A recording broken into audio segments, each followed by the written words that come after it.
ازيكم عاملين ايه اخوات وحبايبي؟ يا رب تكونوا بخير. النهارده يا جماعه كده جايلكم بفيديو جديد ان شاء الله هيعجبكم جدا. بس الاول مره يشوف قناتنا ينزل يشترك فيها ويفعل الجرس عشان يوصله كل جديد احنا بنعمله ان شاء الله. يا جماعه الفيديو بتاع النهارده هقول لكم افضل ميعاد لنشر الفيديو او انسب ميعاد لنشر الفيديو.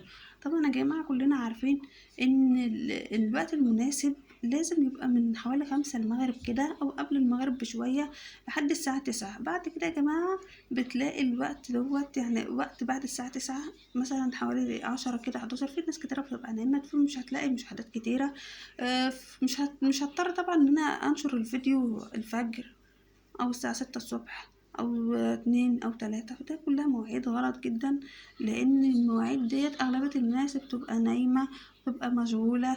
فاحنا نختار الميعاد المناسب. فانا حبيت اطلع اقول لكم المعلومة ديت من حوالي الساعة 6 يا جماعة او 5 او 7 8 المغرب. ده كل مواعيد مهمة جدا ومواعيد كويسة جدا. تمام.